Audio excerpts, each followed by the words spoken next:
My name is Jasmine, and the day my sister quietly sold my grandmother's house, she didn't even have the courage to call me. My phone lit up with a short, cold message. Sold Grandma's house. Thanks for not being there. No emojis, no explanations. Just a digital knife, slid cleanly between my ribs. For a few seconds, I just stared at the screen, feeling my pulse roaring in my ears. That house wasn't just an address. It was the first place I ever felt safe, the one constant in a childhood where everything else kept shifting. It was where my grandmother looked me in the eye one summer night and said, "You're the one who understands what this house really means." And now, my own sister had traded it away like an old piece of furniture. My thumb hovered over the keyboard before I finally typed the only thing that came to mind. "You sold it? Are you sure about that?" I hit send, my hands trembling, not just with hurt, but with something sharper. This wasn't just betrayal. It was a declaration of war. I didn't call my parents. I didn't call any relatives. I called the one person who knew both my history and the law. When I sent him the documents, he didn't look shocked. He laughed. Actually laughed. "She just made a very stupid mistake," he said, eyes glinting in a way that made the hairs on my arms stand up. "And she has no idea what's coming." Before I tell you what he said next, and what happened after I walked out of his office, tell me, what time is it for you right now, and where are you watching from? I'm genuinely curious how far my grandmother's story will travel. By the next morning, anger had settled into something colder and much more dangerous. Focus. I barely slept, replaying my sister's message until every word felt carved into my skull.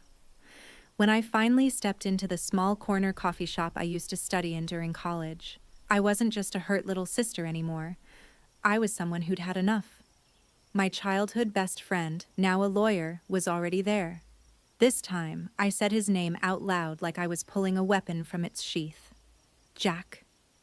He stood up, concern written all over his face. "Jasmine, sit. Tell me everything." So I did. I told him about my sister, Sarah, about the text, about how our grandmother, Margaret, had always said the house would be my anchor when life got rough. I told him how Sarah had always rolled her eyes at that, how she'd joke that Grandma treated me like the chosen one. Jack listened without interrupting, flipping through the printouts I'd brought, screenshots of texts, photos of the house, copies of old emails. "The house isn't just sentimental," I said, my voice tight. "It's part of her will. I know it is. We talked about it. I promised her I'd take care of it, that I wouldn't let it fall into the wrong hands." For a moment, I heard my grandmother's voice in my head as clearly as if she were sitting at the next table. "Some walls hold secrets, Em. Some walls hold promises. Never confuse the two." I swallowed hard and pushed the memory aside. Jack tapped one of the pages. "If Sarah sold the house without your consent and if this signature is forged, she's in serious trouble. Legally and personally. She didn't just cross a line, Jasmine, she jumped off a cliff." His words sent a strange, electric thrill through me. I wasn't powerless. I had leverage. While he scanned the documents more closely, I opened my laptop right there and started building a file. Every birthday card Grandma had signed, every email where she mentioned the house, every message from Sarah hinting at money problems. I watched the folder grow and, with it, my resolve. Midway through my frantic collecting, my phone buzzed. Sarah again. "Don't turn this into drama," she wrote. "You were never around anyway. I actually did something responsible." For a second, my hand shook with the urge to call her and scream. Instead, I slid the phone across the table to Jack. He raised an eyebrow. "You know," he said slowly, "I've seen siblings do petty things over money, but forging a dead grandmother's wishes?" He glanced up at me, his expression hardening. "She'll regret this more than she can imagine." I stared at Sarah's message and felt something inside me click into place. Maybe she thought I would choose family peace over confrontation. Maybe she believed I'd stay quiet to avoid looking like the difficult sister. But I remembered the last night I spent at Grandma's, sitting on the front steps, the old woman's hand wrapped around mine as she whispered, "If they ever try to sell what's meant to protect you, fight back, even if it's family." So let me ask you this.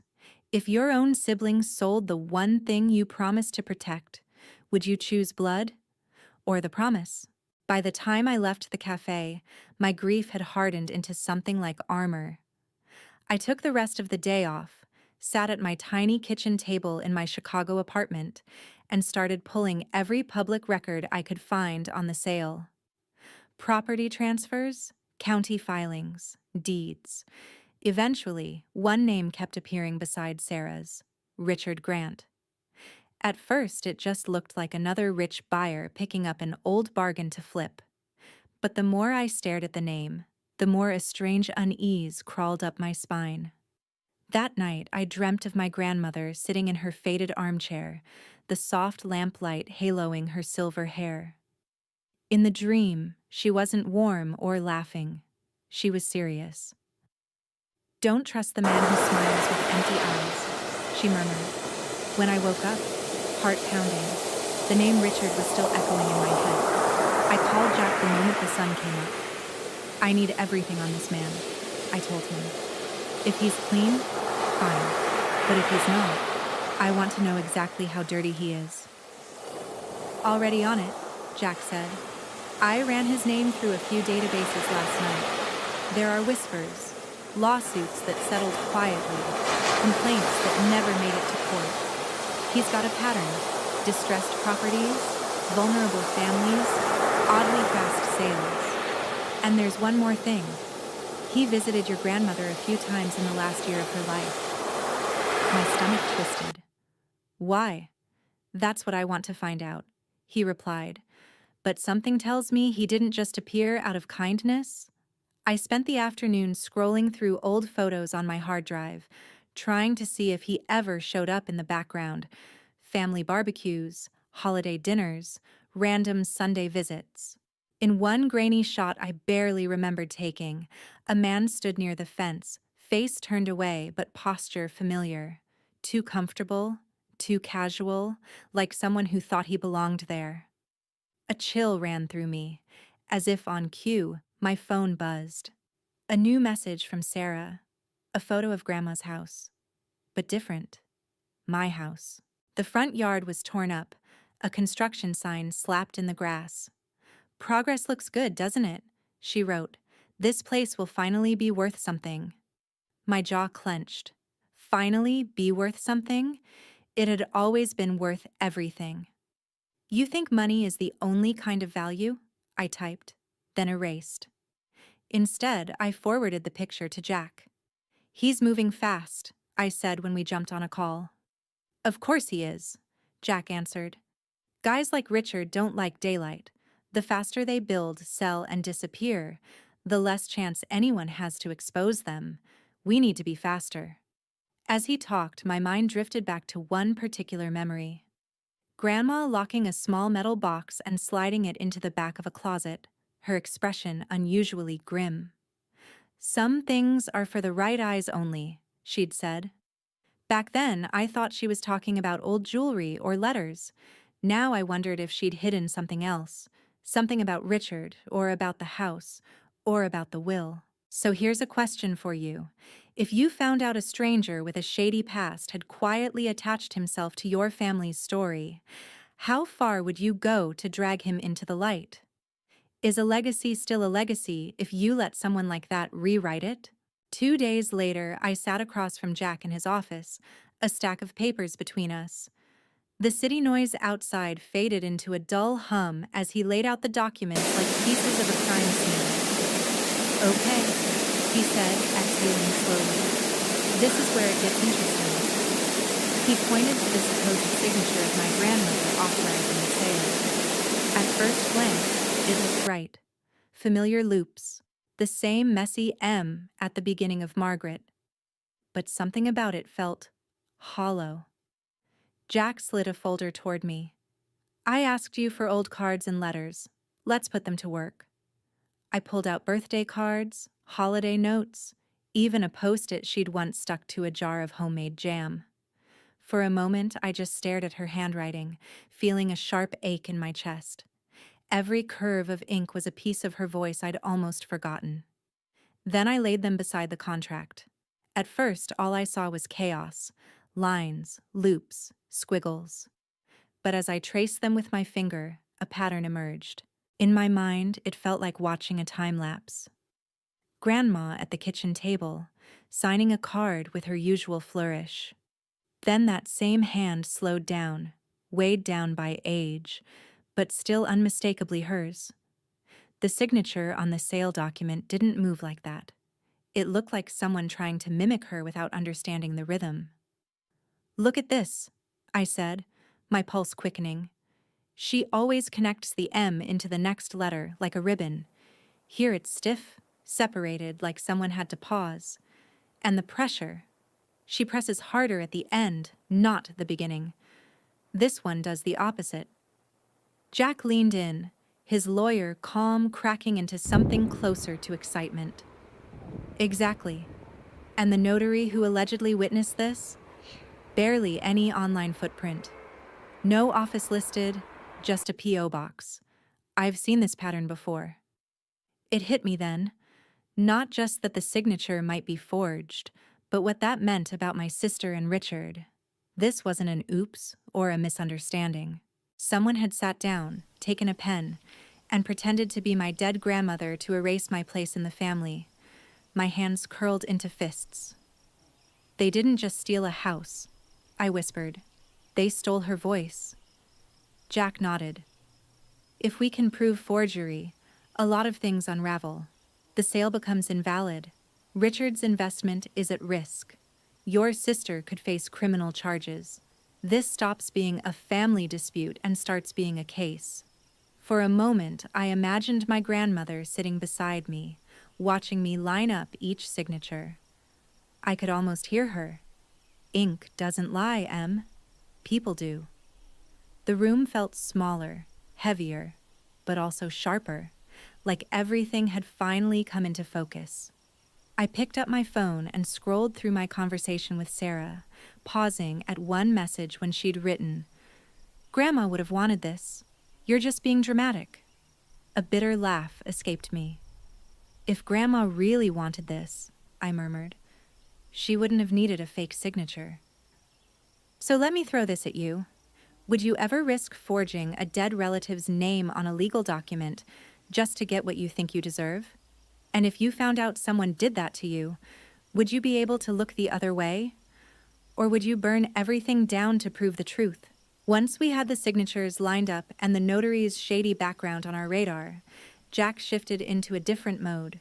Less sympathetic friend, more predator who'd just spotted a weak spot in his opponent's armor. "We're not just going to file a complaint and hope for the best," he said, pacing his office. "We're going to confront him, but on our terms." "Confront Richard?" I echoed. "He'll just lie." Jack gave me a thin smile. "That's the point. People like him talk too much when they think they're in control. And when they talk, they make mistakes." He opened a desk drawer and pulled out a small digital recorder. "In this state," he added, "as long as one party to the conversation knows it's being recorded, it's legal. That'll be you." For a moment, my heart thudded uncomfortably. I wasn't used to this version of myself, the one who plotted, who prepared traps.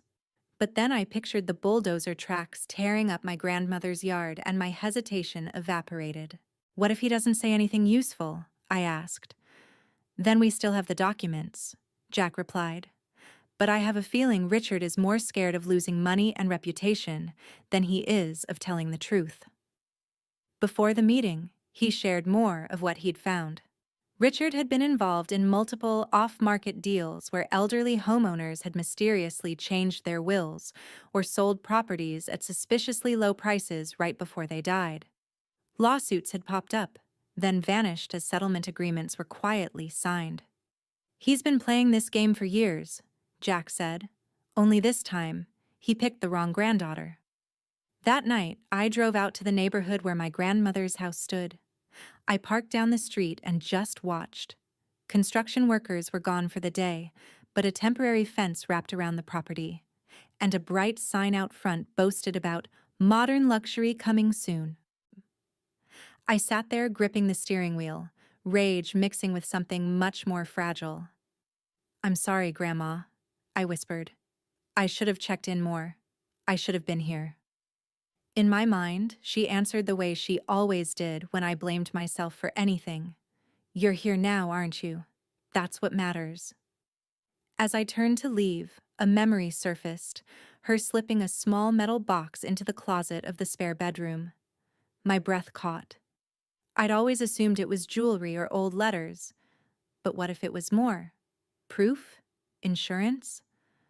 I made a silent promise to myself. Once I had legal grounds to reclaim the house, I would tear that closet apart until I found it. Back home, I stared at the recorder Jack had given me. The plan was simple. I'd go with him to Richard's office, let Jack lead the legal talk, and wait for the moment Richard tried to minimize what happened. Or worse, admit he knew the signature was fake, or that Sarah had approached him first with the scheme. And Sarah, I didn't know whether to warn her or let the shock break over her like a wave. She texted me again late that night. "You're really going to drag outsiders into this? Over a building full of dust and old memories? Grow up." I stared at the words until they blurred. Old memories. Funny how the person who called them old was the one desperate enough to sell them. So answer me honestly, if someone like Richard had quietly made a career out of preying on families like yours, would you be satisfied with just getting your property back? Or would you want to make sure he never did it to anyone else again? Richard's office was everything I expected. Sleek, expensive, and intentionally intimidating. Glass walls, polished floors, a receptionist who smiled like nothing bad ever happened here. But underneath all that shine, I could feel something rotten, like walking into a beautifully decorated room that still somehow smelled of smoke. I slipped the recorder into the inner pocket of my jacket before we went in. Jack gave me a quick, steady look. "You don't have to say much," he murmured. "Just be honest. Let him underestimate you." Richard greeted us with a practiced smile that never reached his eyes. "Jasmine," he said smoothly, as if we were old friends. "I was wondering when you'd come by. I heard you're upset about the sale." "I'm not upset," I replied, taking a seat. "I'm informed." Jack wasted no time.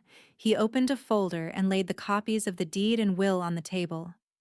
"We're here because the sale appears to be based on a forged signature," he said. "The notary involved is questionable, and multiple samples of Margaret's handwriting suggest this document isn't authentic." For a fleeting second, Richard's mask slipped. His gaze sharpened, then cooled. "That's a serious accusation," he said.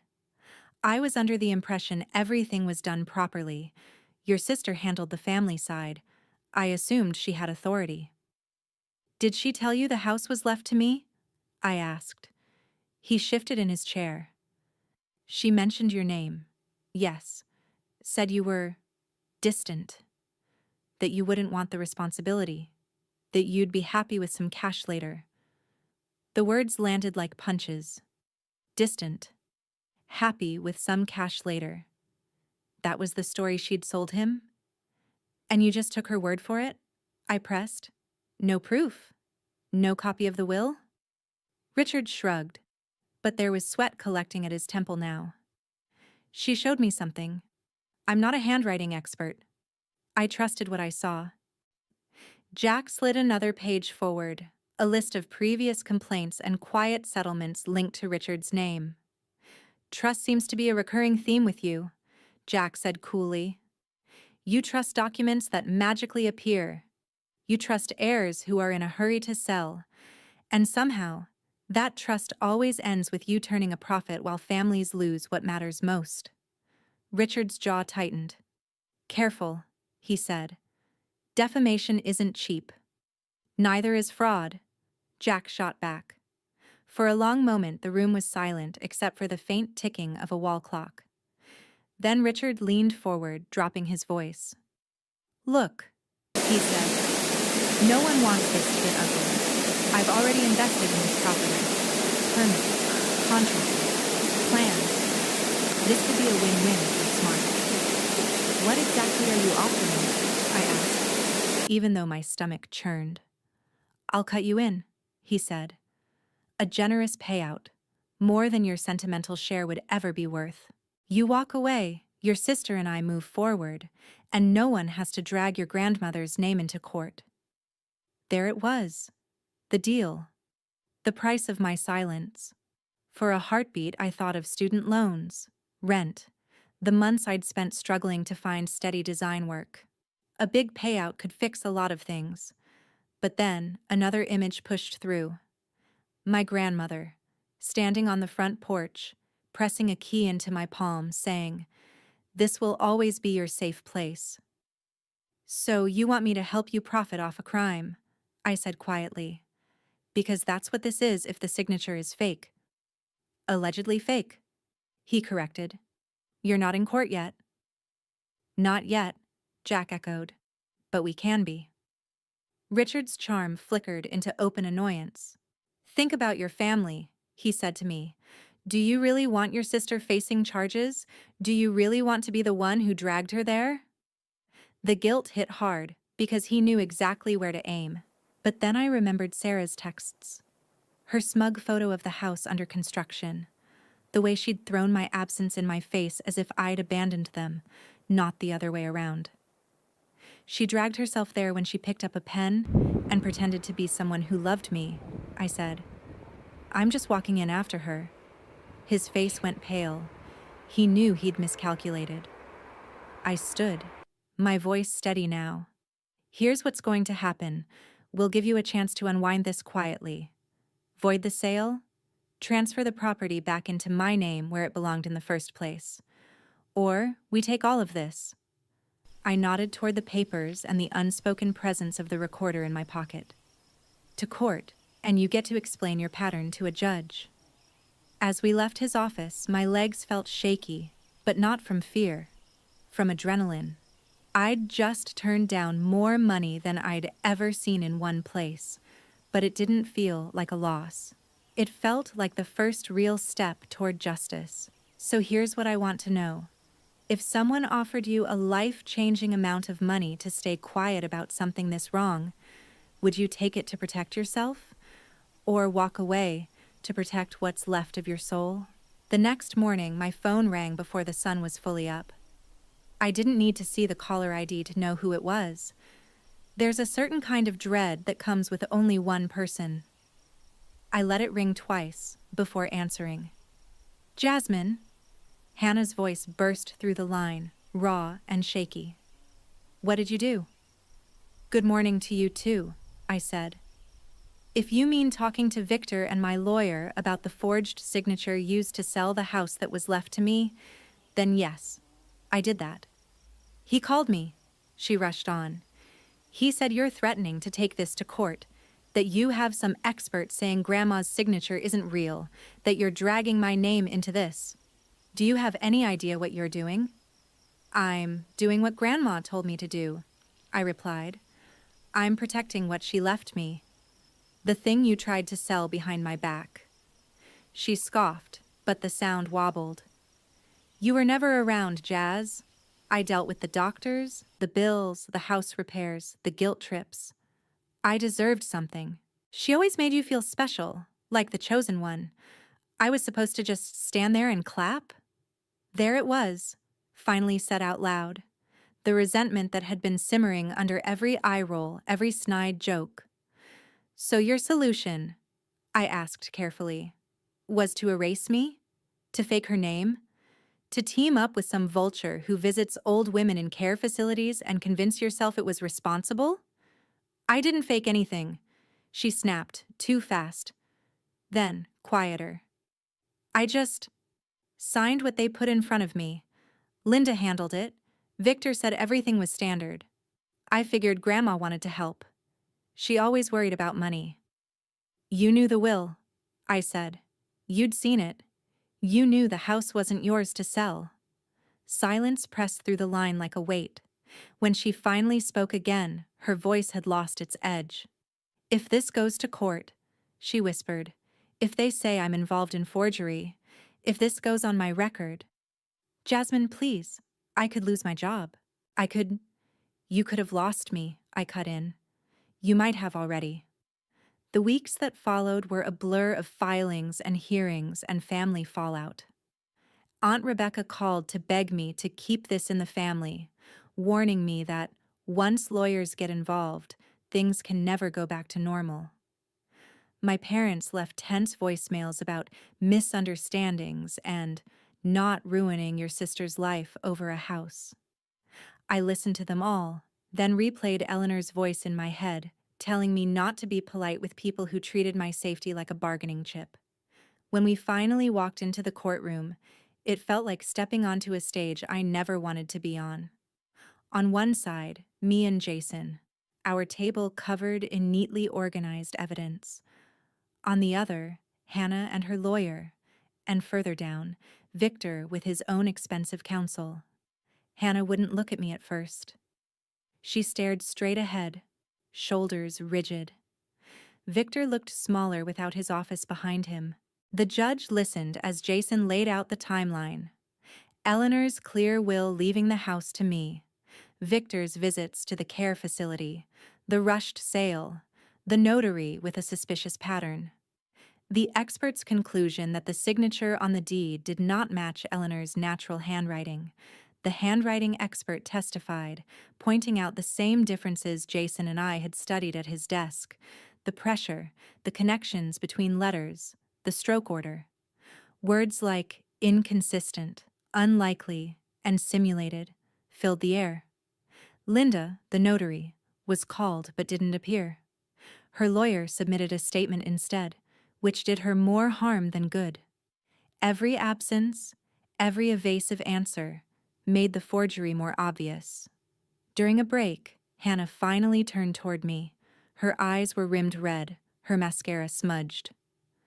I didn't think it would go this far, she said hoarsely. I was tired of always feeling like the extra one. Grandma's favorite this, Grandma's special that. You got the house. I got what? Guilt and bills?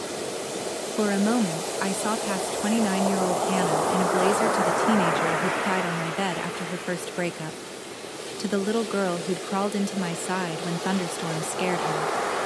It hurt. All of it hurt. You could have talked to me, I said, keeping my voice low. You could have asked for help. You could have told me you felt overlooked. Instead, you chose the one thing you knew would cut the deepest. You sold the only place I ever felt completely safe, and you lied to yourself about what that meant. Tears spilled over her lashes. If you push this, if I get charges... You walked yourself into this, I said, not unkindly. I'm not the one who picked up the pen. When the judge finally ruled, the words felt both enormous and strangely simple. The sale was voided. The property, based on Eleanor's will and the proven forgery, reverted to me. The court recommended that the matter be referred to the district attorney for potential charges related to the forgery and the notary's conduct. Victor's pattern of deals was noted on the record, his carefully maintained image cracked. Hannah, under pressure and with Jason arguing that Eleanor wouldn't have wanted her granddaughter in prison, ended up with fines, mandatory restitution, and a permanent mark that would make some doors harder to open. She moved away a few months later, putting physical distance on top of the emotional distance that already yawned between us. Some relatives blamed me. Some quietly thanked me. Most just didn't know what to say. The day I walked back into Eleanor's house with a real, legal key in my hand, the place looked like a half-finished sentence. Construction had been halted mid-thought.